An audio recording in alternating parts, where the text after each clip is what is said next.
Hey everyone, we'll have a couple more minutes to allow people to jump on, but if you want, go ahead and shout out where you're joining us from here in the chat and we'll see where everybody's at across the state.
All right, looks like we have a pretty decent representation here. Got a small group today, but that's okay. We will make this work. So thank you all for joining. This should be a great session on just some resources available to you that you may not be aware of. I'll go ahead and introduce myself. My name is Beth Martin. I'm the program planner with the Division of Frisk. And then I'm just going to give you a quick rundown of how this will kind of go. I'm just going to allow Holly to do a presentation here and she can introduce herself as well here in a minute. And then at the end, we will allow for some questions and then you'll receive a link for a survey and then you'll get your professional development code. So stick around and make sure you get that code here at the end and we'll answer any questions you have. My quick plug before we get started, I want to tell you the next two sessions we have coming up. You should have received them on your email, but I'll go ahead and tell you again. Our next session is April 19th, and it is Grant Writing 101. And we're only going to have one session in April, so that'll be April 19th. And then our next one will be May 10th. And then that'll be the only one in May as well. And that one is on parenting a second time around. It's based on a program similar to some of the things you guys are probably already doing for guardians as parents or relatives as parents, whatever you do in your area. This is another program that you may be interested in implementing. So we've got some great things scheduled coming up. So make sure you join those whenever those happen. And I will go ahead and pass it to Holly. Thanks. My name is Holly Ackerman. I am an early childhood education specialist with KET. And I am excited to be here today to share with you resources.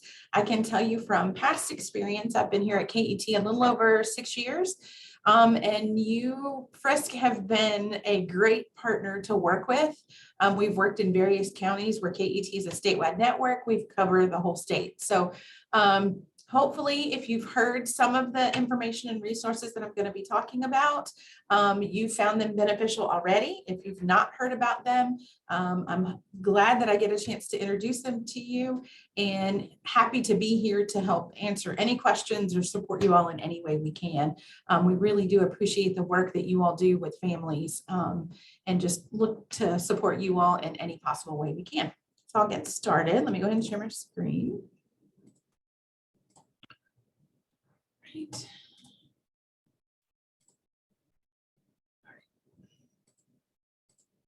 There we go.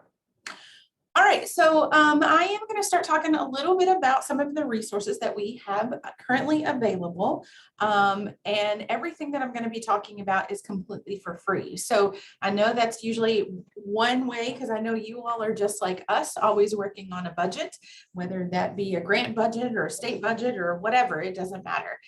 So I do want to go ahead and make sure that I mention that. The first thing that I want to talk about is a brand new initiative that started in, I guess it's a little over a year old now. It's hard for me to believe that, or almost 2 years old now, but it's Let's Learn Kentucky. So this particular initiative was really developed in partnership with the Governor's Office of Early Childhood and the Kentucky Department of Education. Kind of the reason that how it came about is really that understanding that we know that more children need extra supports when they get to kindergarten. We also, through the PDG grant that the Governor's Office of Early Childhood had, one of the things that they were noticing as part of a research project of that grant was that there really wasn't kind of a one-stop shop for families in Kentucky. So where can they find great resources, both state level, national level resources, kind of a one-stop shop for families. And that really didn't exist. So the Let's Learn Kentucky idea was kind of birthed out of that idea. It's really looking to make that collective impact and really to help families understand that learning begins at home, and that it doesn't take the latest and greatest toy or materials in order to help support their children, in order to gain those skills needed for kindergarten, but it really does show them that there are simple everyday activities that they can do. I'm going to go ahead and I'm going to show you this opening video that you'll see on the website.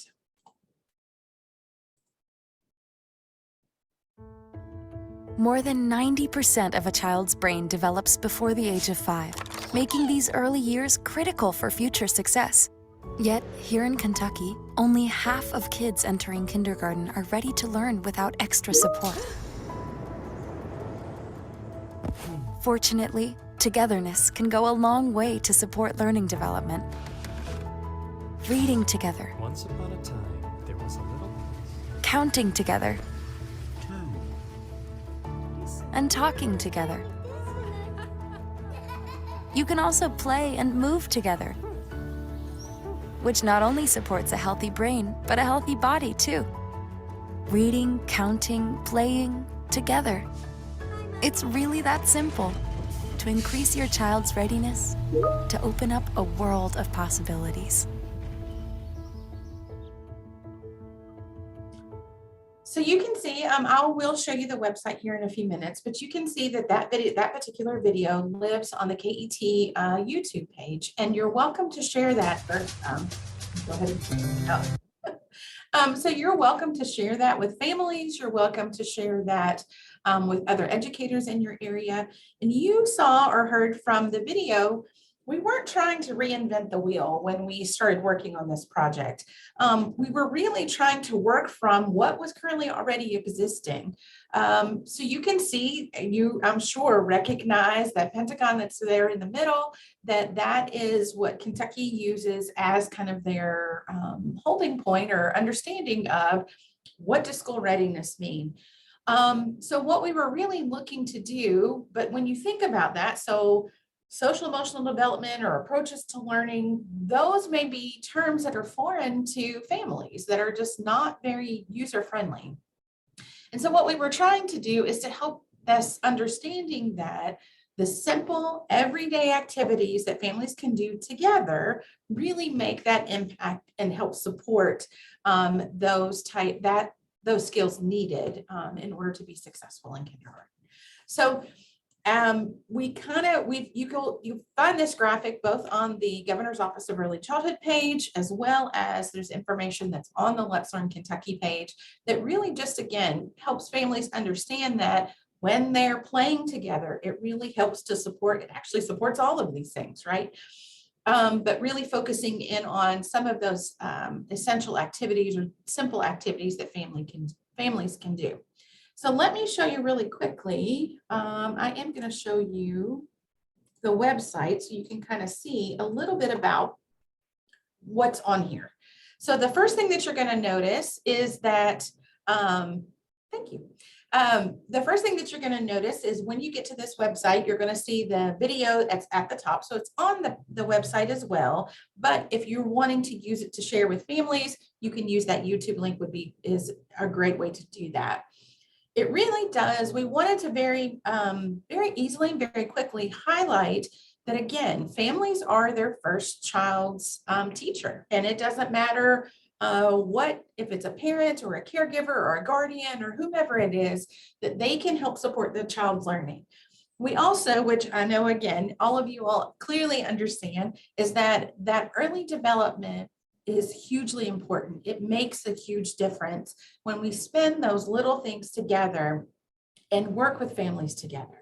So how do we do that? So as we scroll on down the page, you're going to see each one of these togethers as a card. When you click on that, it'll take you to a different page. In that page, you're going to find several resources. Most of these now we are up to, I believe, 9 on each page that we have available that families can take a look at. You're going to see that in the corner of each one of them kind of gives a target age range that particular resource is appropriate for.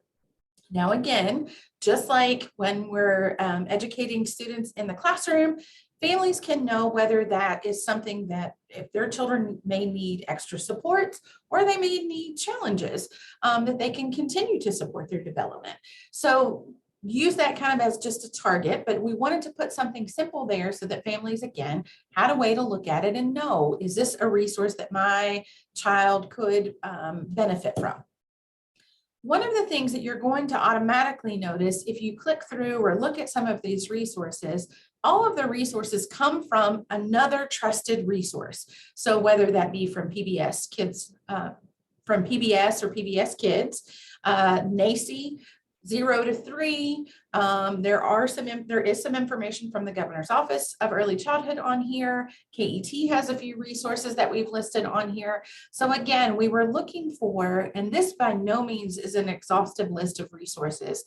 As this project continues to develop, we will continue to add in resources.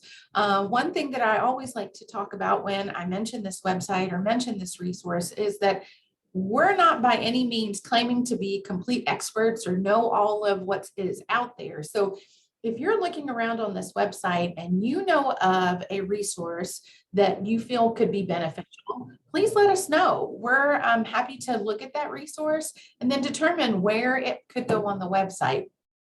Now, one thing that we have heard a little bit about is talking about sometimes a health resource might be needed as well. And so we understand that. So one of the things that we've tried to do is kind of incorporate health into a lot of these other resources or into some of the read, talk, count, and play, connect together resources. So you're going to notice even like this one, the talk together, there's one down here that talks about visiting the dentist, what that experience could be like. Because we know that families, there are several things, as you all know, that they have to do in order to register their child for kindergarten, talking about vision screenings or dental screenings and all of those things. So we want to try to make sure that we incorporate resources that talk about those experiences. Because as you all know, just as well as I do, for some children, that may be their first time that they've been to the dentist is when they're preparing to enter kindergarten. So you can, as I mentioned, on each one of them, you're going to be able to find different types of resources. Some of them are videos, some of them might be games, some are articles, some are very simple activities. So for example, this one right here, this is an activity from PBS Kids that's called How Many Ways Old Are You? So I'm going to show you here in just a second. We had some friends of ours here at KET who completed this activity, and I got to take some really cool pictures.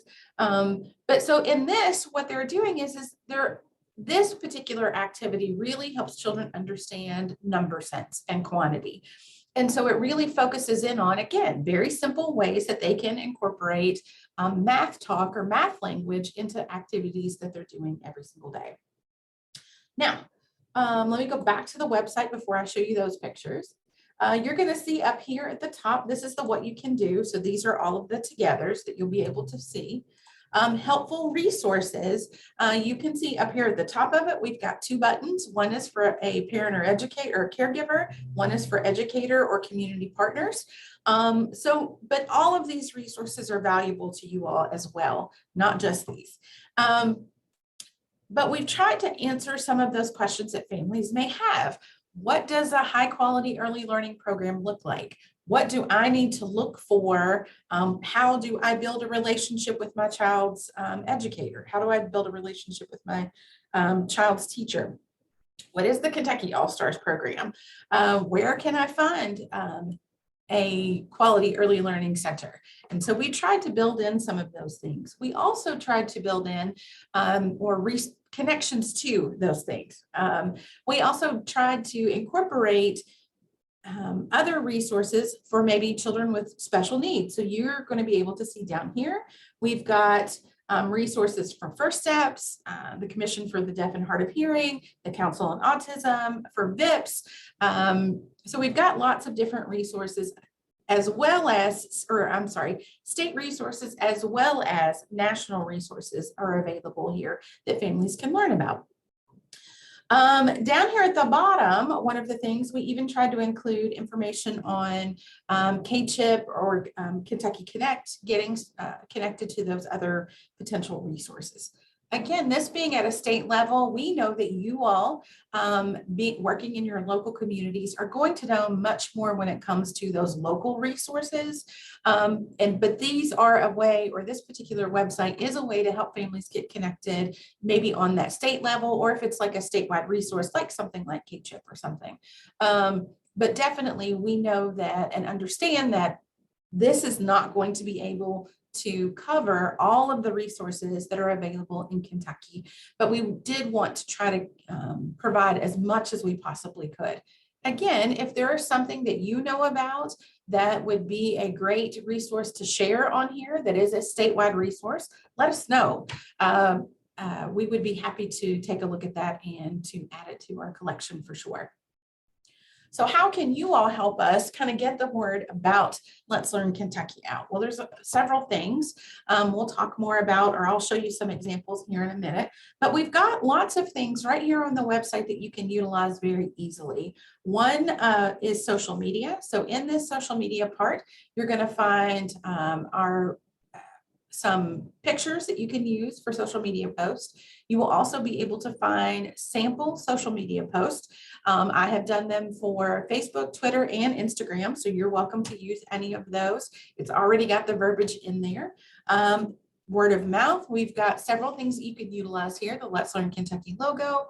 There are Let's Learn Kentucky bookmarks. There are other resources that are co-brandable. So we have worked with other agencies. For example, here in Lexington, the Child Care Council has printed their own version of the Let's Learn Kentucky bookmark, and they have added the Child Care Council logo to it.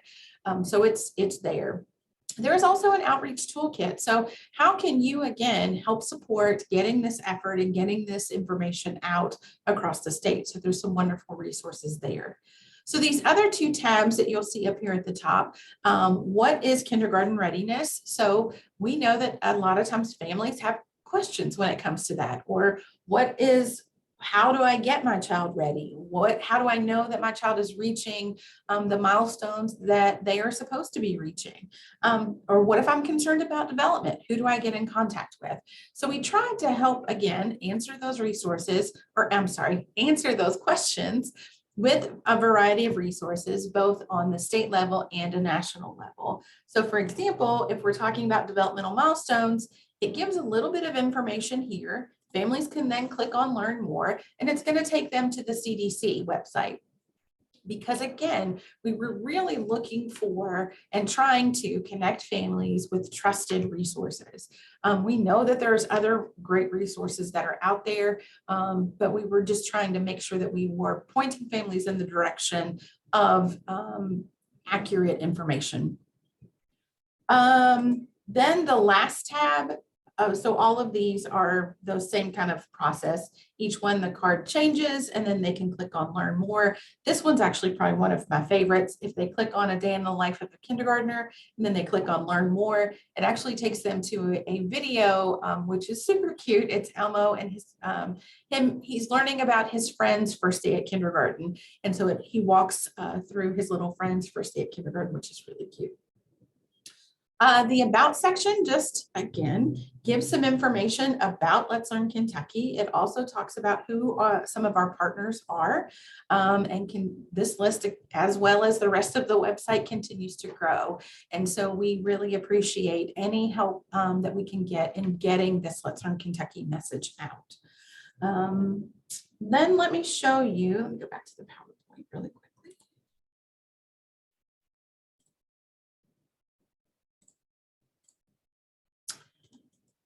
Okay. All right, so this is what I was talking about earlier, that the how many ways old are you? So in this particular resource, or in this particular activity, kids are talking about how old they are. So you can see my friend Allison here and her two little twins. They're adorable. They are 6 years old, and so they were going around and looking at how many ways they can show that, or where can they find the number 6 or the quantity of 6. So you can see in that first picture, they're showing you with their fingers, that's how old they are. Then they were able to find a 6 on their license plate. Then they were counting 6 balls. So again, just those simple everyday, they used exactly what was already around them, but those simple everyday activities that families can do to help support their child's development. The other thing that I wanted to mention to you is, so I'm sure you all are aware, it's not new news, but that the early childhood standards were updated last year. As part of that, they also updated the family guides. This is one of the first times that they have done a major update to the family guides in quite some time as well. One of the things that they did is that they aligned they have always aligned the standards to very simple, fun, family-friendly activities. But one of the things that they did this time as well is that the Governor's Office of Early Childhood partnered with NCFL, the National Centers for Families Learning, and they created these family guides to be a bunch of really, again, very simple activities that crosswalked, and they used the Let's Learn Kentucky language. So you're going to see read and talk together, connect together, play together, count together, move together. All of the togethers are here, and within each one of them. So let's, for example, let's go to I love to read for the read together. So you can see that it's a step-by-step family-friendly activity. In that, it relates it back to the early childhood standards, which one of those is it supporting. The cool thing, if you didn't know about this, which you probably do already as well, that I really like about this website is the fact that you can change it into multiple languages.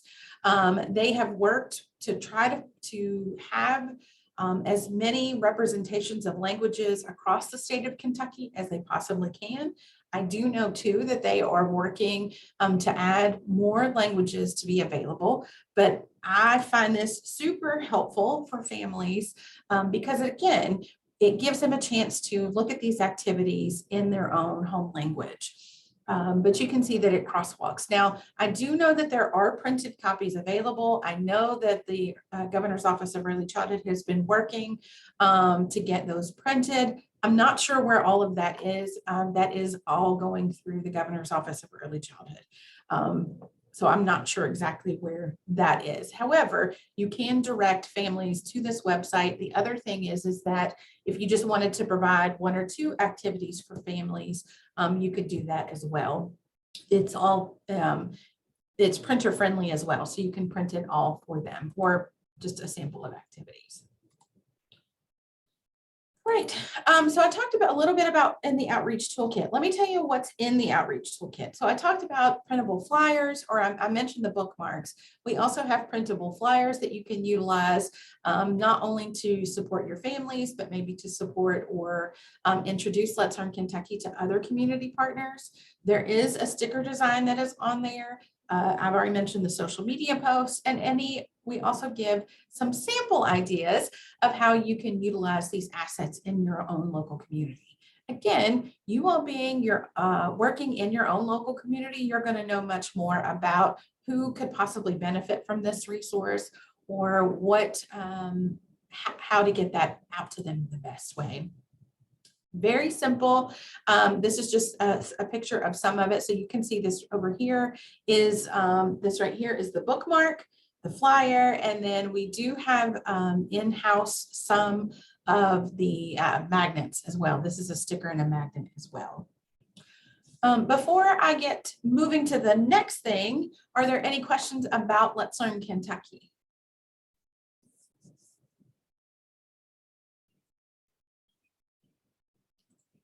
In the chat. Okay. All right, we'll keep going. And like Beth said, we will be having some time at the end for questions as well. So we'll make sure that we have plenty of time for that.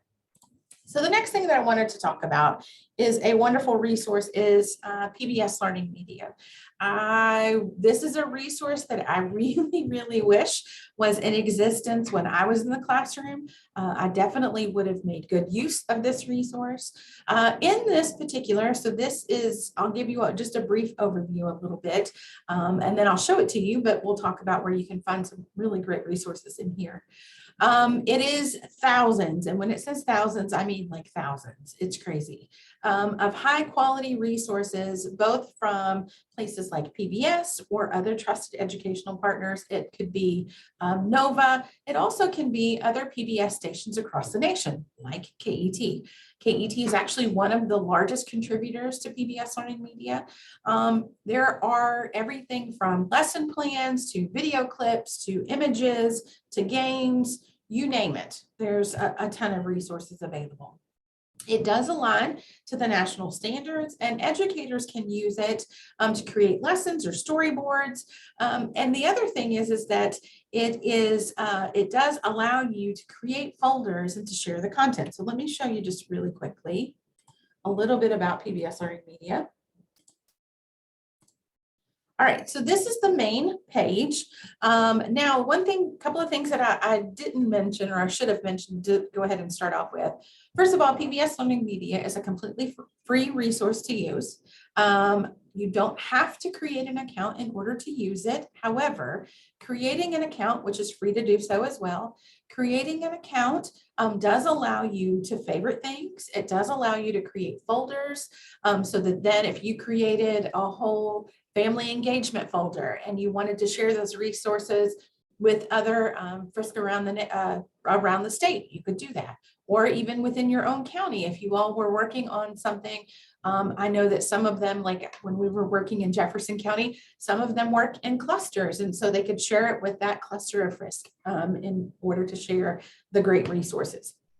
The resources you're going to find on PBS Learning Media do cover everything from pre-K all the way up through 12th grade, and even some adult ed content is in here. It really does. There's a whole collection from KET that talks about workplace essential skills and soft skills that are needed in order to be a member of the workforce.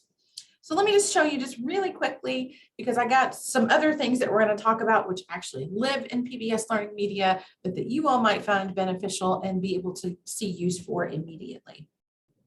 So you can search it by subject, by grade. Always in this middle carousel, you'll see some sort of resource highlighted. They change this, I think, like once a week. And so you'll see different resources highlighted from different contributors. You can see right here, which kind of proud to say, there are 2 of them that are highlighted from KET.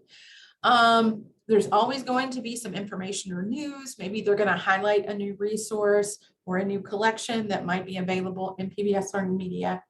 And then down here at the bottom, one of the things that they have tried to do in PBS Learning Media is curate together similar resources. So you're going to see down here at the bottom several winning series or collections. KET does put together several collections. One that you might be familiar with that's been around for a little bit is our Everyday Learning collection. This is kind of specific to preschoolers and early elementary. It would probably be good for early elementary as well. You can see that it's got, in this collection, we actually have several sub-collections.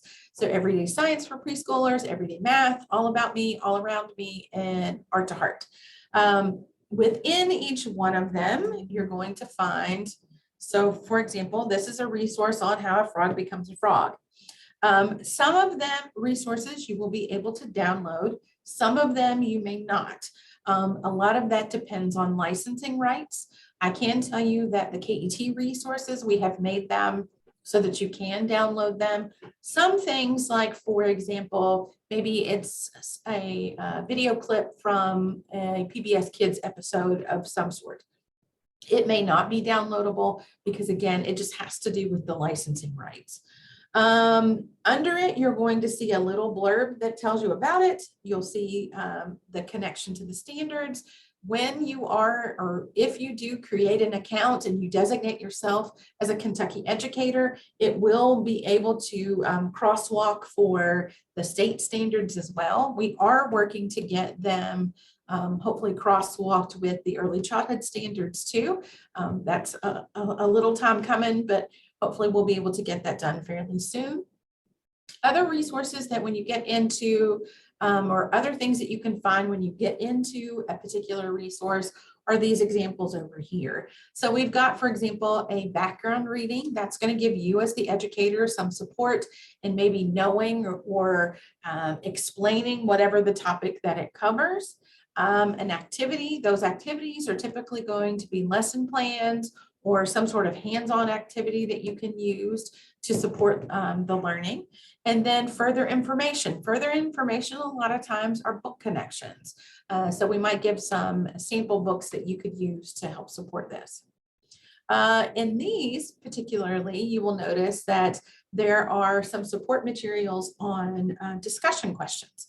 Because when we talk about using media and technology with children, we're not talking about setting them in front of an episode for 30 minutes. We're talking about a small clip, so 2, 3, 5 minutes max. And then always having some sort of discussion around that. What did they see? All those same kind of strategies that you would use when you're reading a book, you're going to do that same thing when it comes to utilizing a piece of media in the classroom or wherever.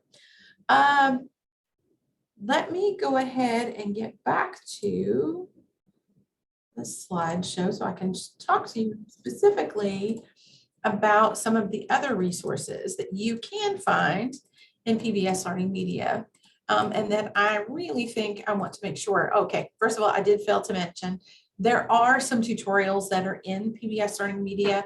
I'll make sure you all get links to all of this, but there are some tutorials in PBS Learning Media that help you understand how to create a folder, how to share a folder, how to create an account, how to, if you were working with older students, how to create a lesson or some of those other things. But there are plenty of tutorials. And then plus us at KET are always here and happy to help in any way that we can. So I wanted to spend just a little bit of time talking about the PBS Kids Family and Community Learning Workshop Series. There are several of them. I'll go over each one of them very briefly, just because there are several. But I know that in the past, we have had some of us that have implemented some of these, and they have found them to be wonderful resources for family engagement nights, or there are a few camps that are available. We have had some that have used it for summer learning. So you name it. The cool thing about this, I will kind of make sure that you know, is that you can take any of this and use it how you see fit. So they are typically set up to be a series of 4 workshops meant to engage the entire family. Now, with the exception of one of them, they all could be, each night could be done as a one-off, as just a one and done, if that's what you were doing. You could do it, typically they're implemented, not always, typically they're implemented once a week for 4 weeks. However, we've seen it done once a month for 4 months. We have seen them, again, do a one and done. They've had a family engagement night about math, and so they've used one of the resources that we might talk about. The really cool thing that I like about the Family and Community Learning Workshop Series, one, is it really empowers the parents and caregivers to feel comfortable and confident in their role as educator. It's not about me and what I get up there and my knowledge that I share or anything like that. That knowledge is really intended to support those families and help support their comfort and knowledge in doing that. So it does it through, while it might use media and technology in some sort of way, it really does it through guided play and hands-on activities. And it really is intended to foster that collaboration and communication between all family members. So in these FCLs, we have seen, because when we talk about inviting the family, we're talking about inviting the whole family unit. So I've seen everything from infants coming all the way up through high school siblings coming, and the entire family have a great time in doing that.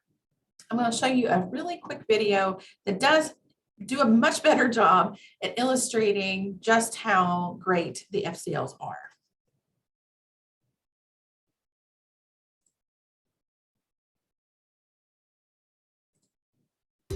These are the PBS Kids Family and Community Learning Workshops. These provide families the opportunity to explore STEM concepts in a whimsical, very fun way. It's a series of 4 workshops where we get parents and kids together to engage in science inquiry and engineering design. At every workshop, we follow the same format. We eat, we explore, we play, and we share out. We are focusing on both the caregivers and the children because we want them to learn in partnership. When families are invested in children's learning, research tells us that they are better off academically, they're better off socially and emotionally, and also they graduate high school at a higher rate. Hi, Love. We're here to help. What do you want us to do? I need to make a rhino-sized raincoat out of some kind of material I can find in this house. PBS Kids Media is the base of everything that we do. It's a perfect kicking off point. PBS Kids characters are very good models for the science inquiry and engineering design process. They're always making observations, asking questions, and they talk you through that process. The higher sounding gong is smaller. That's about the size of it. The multi-generational idea is to bring the whole family unit into a session. It can be any family member. It can be grandparents, aunts, and uncles, even older brothers and sisters. These workshops make the parents see a different light or a different side of learning. The light bulb goes off to say, oh, I can do this at home. He asked me the other day, he's like, Mom, I want to do an experiment. Now he's like obsessed with it. So it's awesome. These workshops really do give families the confidence that they can learn together, and it's not just something that takes place at school. It's something that can happen in their homes. So you can see those are always, they're by far, I'm just going to be perfectly honest. Watching an FCL is probably one of my favorite things that I ever get a chance to do. We've just completed one with a partner that we were working with in Pulaski County, and just watching the families and watching them engage together, it again makes me understand why I do what I do, and I'm sure you all feel much the same way a lot of times. So let me just very quickly, because I know that I've got about 10 minutes or so left before, that way we can make sure we've got plenty of time for questions. And again, don't worry, I will make sure that I send Beth all the links to everything that we're covering. That way that you all can access it later. And she can post it up for those of you all that are watching the recording. So typically, this isn't always, but typically this is kind of the format of an FCL night. So we do typically provide a meal for families. As you all know, a lot of times when we're trying to offer this type of family engagement, that's really a hinge pin to get them in, or that's a way to a carrot to be able to get them in. And a lot of times, because we're offering them at a meal time, or they're already busy families, if we're able to provide that, then that is extremely helpful for them. It also really gives families a chance. I've noticed, especially with the one that we just got done implementing, that families that really may not typically interact together during this mealtime, they'll start interacting and having conversations together. It really does help support that development of a sense of community among all of the families that come and take place. The next part is typically an explore. So sometimes that's done as a whole group. Sometimes it's a chance where we divide the families. So the parents and caregivers will go with one facilitator, the children will stay with another facilitator. If that is the case where we separate them, really the intent and purpose behind that is to either give families a chance to discuss amongst themselves or discuss as a group the conversation or the concepts that they are that they have covered, or in some cases, like there's one that's about the PBS Kids Scratch Junior app. That's actually a chance for us as facilitators to help coach and train families on how to use the PBS Kids Scratch Junior app. Because again, it's not about us standing in front of the room and telling the entire family how to use that. We're really focused in on trying to help support those families so that when we do bring them back together for that make part, that the families become the teachers. It's not us as the facilitators that are doing all of that. Now we may, as we're walking around in support, we might model or those kind of things to help support families, because sometimes families just need that extra support in helping their children learn. But it's again, the intent is just to help support families. So that's what that make session is they get a chance to all work together. The share session then at the end of the night typically is a chance for, if families want to, if they're comfortable, we'll give them a chance to share and reflect on what they did, what did they like, what did they not like, what are they excited to try in the next coming week, or whatever the case may be. Or what does this make them think of? So it gives families a chance that if they want to, they can share about their experience for the night. So the ones they mentioned, there are several that are available that were developed as the last round of the Ready to Learn grant. And that particular cycle of the Ready to Learn grant did focus a lot on the engineering design process and science inquiry. And then I'll show you another graphic here in a second that talks about informational text. So the first few that I'm going to very briefly talk about do really focus in on the engineering design process and science inquiry. And then, as I mentioned, informational text. So I know that I'm going to be going over this fast, and I do apologize, but I will show you. In PBS Learning Media, and this again, I will make sure you get the links to, there are the facilitators guides for each one of these. So it gives you a step-by-step, and when I mean step-by-step, a step-by-step for each one of the sessions. It talks, it even gives you sample dialogue that you can use, because I know, like for me, when the very first time I ever implemented any of these, I was kind of nervous, and I thought, well, how do I know what to say and when to say it? In the facilitator's guide, it gives you that. Now, you also have the flexibility and freedom that when you're implementing these, that you can change that up a little bit. I am my style of teaching or my style of presenting may be different than the next person. However, as long as I'm making sure that I'm covering that content, that's all that really matters. So in how I present that, or what works best for the community that you're serving. it may need to be a little different, and that's okay. But there's a facilitator's guide. Any printed materials you're going to be able to print straight from PBS Learning Media. The other piece is that any media that's needed. So if it does use, as the video was talking about, a kicking off point using PBS Kids Media, you're going to be able to find that in PBS Learning Media as well. The other thing, like consumables that you might need, the very cool thing that I really like about a lot of these FCLs is it really does focus in on using recyclable materials. So things that you can get a hold of very easily, maybe families can be collecting, other staff can be collecting. But that is one thing I really do like about these. They are for the most part, very low budget in regards to the materials to carry out. A lot of times, as I'm sure you understand, the biggest expense is going to be that meal, if you're able to provide that, or a snack or something like that. So let me very quickly go over the ones that are currently available. So we have one that is about, I mentioned to you about the PBS Kids Scratch Junior. That is a pre-coding app.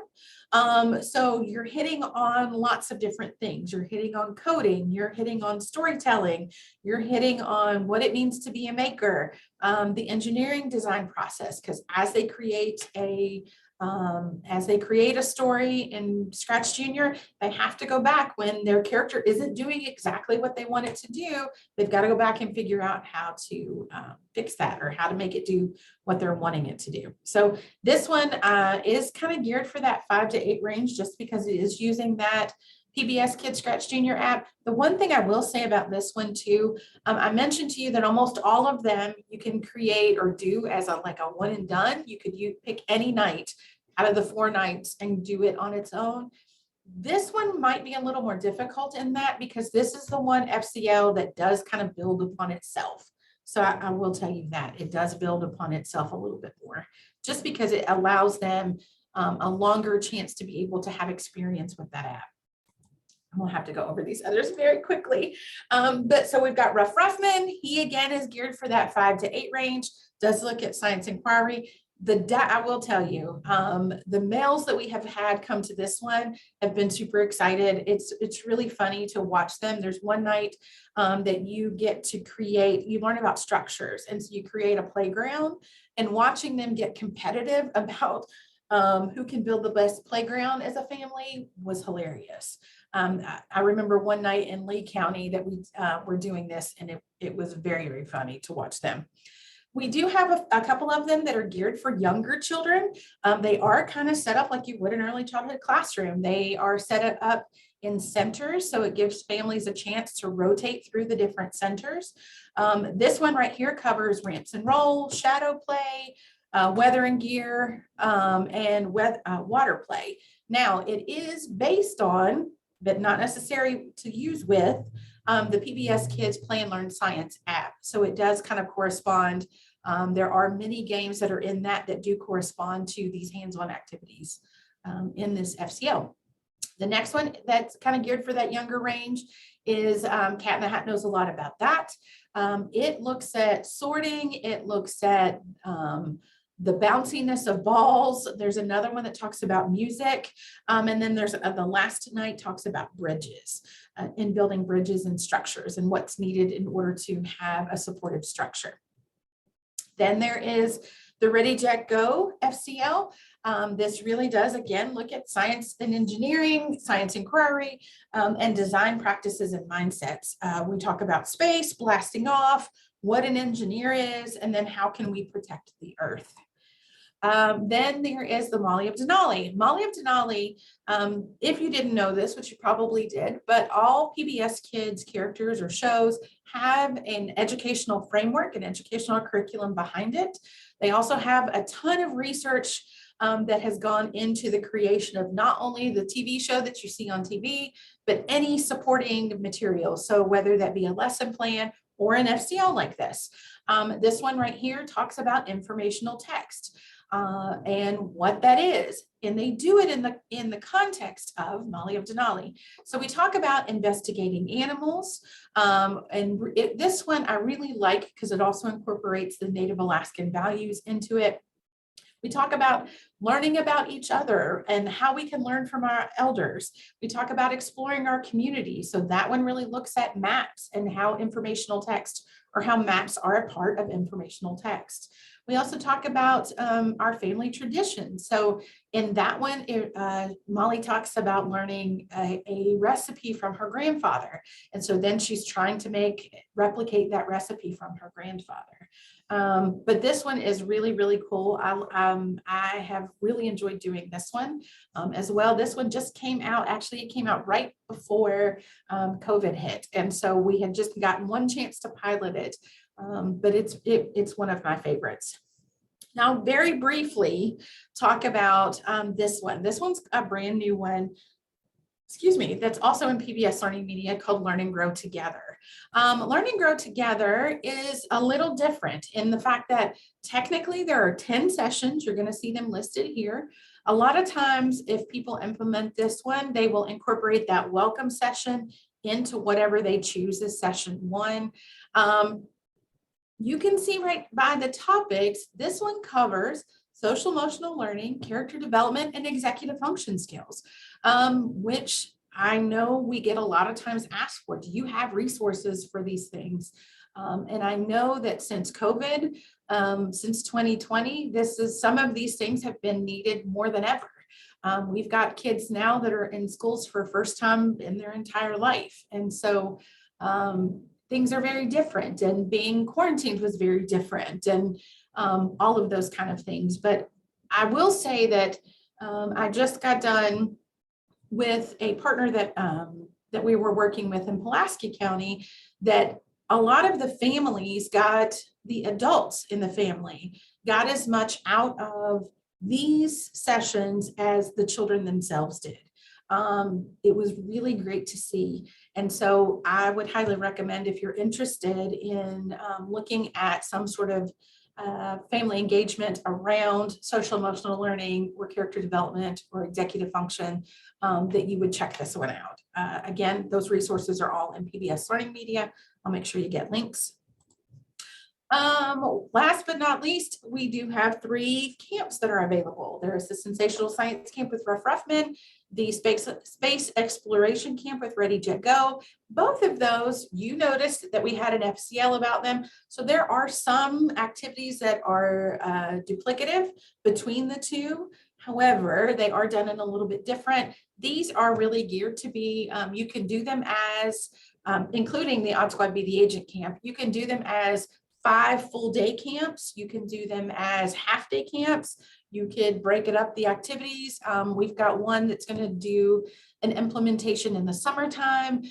She's planning on stretching it and doing it for 6 days instead of 5. So it's however you want to do it. There's a couple of really quick resources I'll tell you about, and then just very quickly, but again, I'll make sure that you have links. But of course, PBS for Parents is always a great resource, not only for you as the educator, but for families as well. They can find all sorts of stuff that's really great around recognized PBS Kids characters. There is Sesame Street and Communities. That's a wonderful resource because it really does tackle tough topics that families are going through: incarceration, drug addiction, homelessness. It has one about military families, eating healthy on a budget, math skills, developmental milestones, you name it. It's got tons of resources about all of those tough topics. Then we'll talk about, I'll send you the information on the learning goals. And I think that's about it. I know I've tried to get out as much as I could.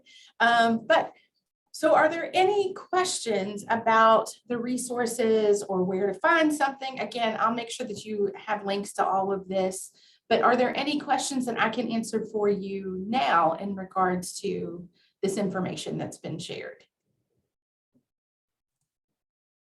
Holly, I just want to say thank you, because this is like a gold mine. As a previous coordinator, I know I would have loved to have had all this at my fingertips, because I did not realize that was all out there for me to utilize. So Thank you so much for sharing all these resources. Who knew there was so much out there that we could be using, and most of it was free. So thank you for sharing that. No problem. I do have a place on the survey if you are interested in more information. Just put that on that survey and I'll have your email too, and I'll send you the links and all of that. As a parent myself, I will be going through all of this too and looking through it. So I'm excited. This is great information. Does anyone have any questions for Holly?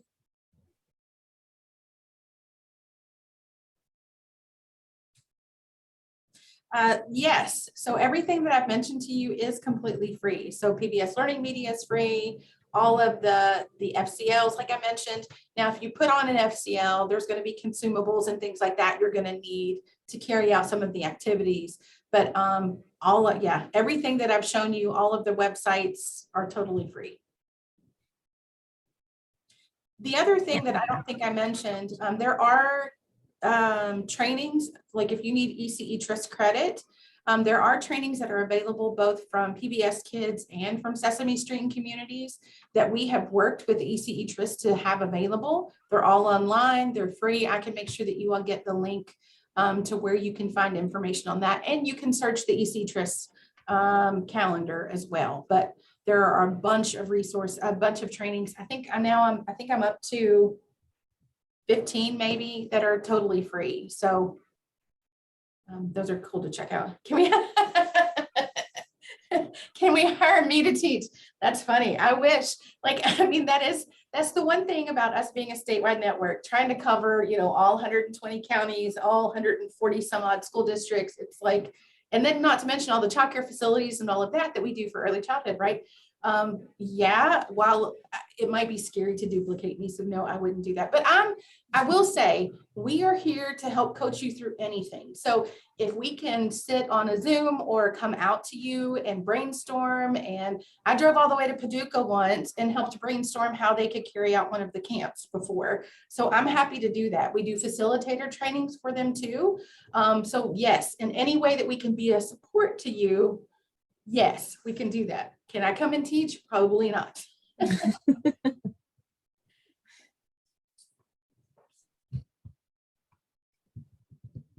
Guys, I shared the survey link there in the chat. If you want to take a minute and go ahead and fill out that survey for us, that would be great. And in just a moment, I will give you that PD code.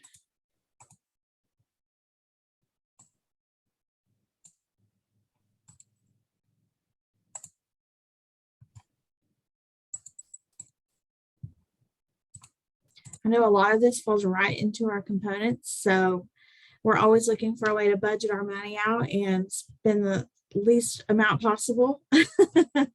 But with the eating part, I mean, I know as a coordinator, I budgeted food into my my grant as I could, but it would be so easy to just do that and then use these resources and facilitate all of this learning, which is, it's really nice to know that it's out there. So I really think this will be beneficial to a lot of our centers.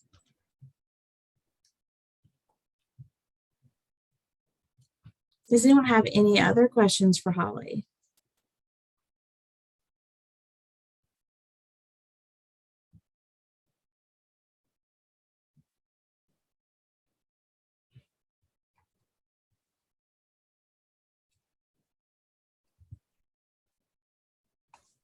All right, well, thank you guys for joining us today. And I'll go ahead and gather that information and send you all of the extra links and details as I get them from Holly, if you indicated that you were interested. So thank you all for joining. Don't forget to join us on our next one on April 19th on grant writing.